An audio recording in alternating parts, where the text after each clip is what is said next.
of Signature Events. Welcome back to my blog series. Here we are focused on everything you will ever need to know about weddings, destination weddings, and planning special events. Today's series is focused on you, the bride, who is considering having a destination wedding. Have you decided that's what you want to do? Are you considering it, or have you already booked it? Either way, all of our tips today are going to help you plan your perfect destination wedding. All right, ladies, so let's get started. Where do you want to have your destination wedding? I'm sure you've done a lot of research about it, but we're here to help you kind of narrow it down and maybe some talking points that you haven't considered before. Are you thinking about traveling outside of the U.S.? Most brides do when you talk about having a destination wedding. You really want to find a location that really suits your personality, your style, and is a place you know the guests that you want to go there are going to absolutely love. Is it Paris, Greece, London? Are you going to go somewhere like Hong Kong? We've had brides want to go there. But we need to be thinking about the time of year. What's the weather like and things like that? Are you going to go to Cozumel or somewhere that's very, very tropical and you want everybody lying at the beach and having margaritas all day long and swimming and having a great time? What do you really want your wedding weekend experience to be? Not only for you and your guests. Close your eyes for a minute, just for a second, and envision yourself in your wedding gown walking down the aisle on your wedding day. Where are you? Are you at the beach in the background?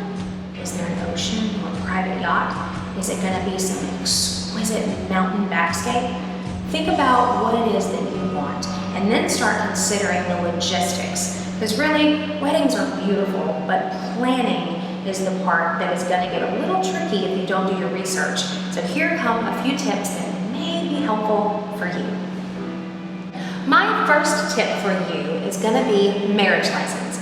Here in the United States, you would go down to the courthouse and you would apply for a marriage license. You would then take that marriage license to your wedding on your wedding day, have the minister and or priest or rabbi sign off on it, and you're married. So in a destination wedding, this process could be quite different. They may require you to get married in the United States prior in a small civil service and bring that marriage license over to your destination wedding. So ladies, technically you would already be married prior to going. Make sure you're okay with that. It's really fine, everybody does it all the time, but it is one of those things that sometimes brides just don't think about in advance.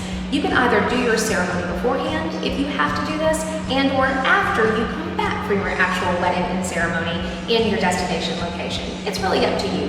Do your due diligence, do your research, talk to your planner and or the resort person.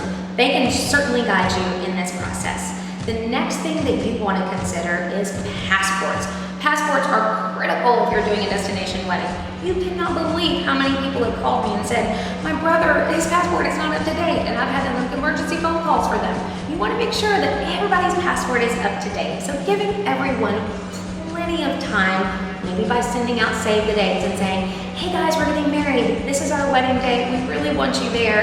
And giving them a little list of, knowing it's a destination wedding, have a passport. This is what the weather is going to be. Any little tips that you can give them to make it special, not only for you and for them, and certainly less stressful. The next thing you want to think about is perhaps the language barrier.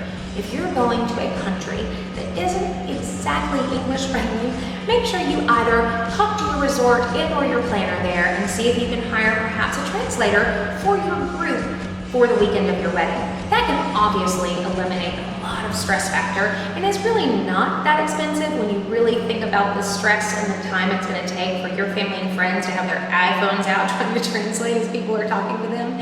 So anything that you can do to make it no stress and just a fun, enjoyable time, I highly recommend doing in advance. The last tip for this segment is going to be the currency exchange. Obviously, you know when a vendor is giving you a quote, what your wedding is going to be, but they're quoting you here in US dollars. In your destination wedding, you want to make sure that when you are getting these quotes that you are considering the fact that they're probably quoting you in their currency exchange. Make sure that you get everything in writing, you know everything that they are asking of you and that you are asking of them, and that what they are quoting you, that bottom line price, is what you are expecting on your US dollar exchange and theirs. Make sure you look at all your contracts, ladies. Make sure that you make a comprehensive list of everything that you need to think of to make your wedding stress-free, fun, all about you, your husband and your family celebrating you and your new life with your new family on your wedding day. I hope this was helpful. Please reach out to us for any other ideas or tips that you may want to hear about here on our blog series. We are here to talk to you. We are here to reach out and help you with your destination wedding. Have a great day, ladies. Bye.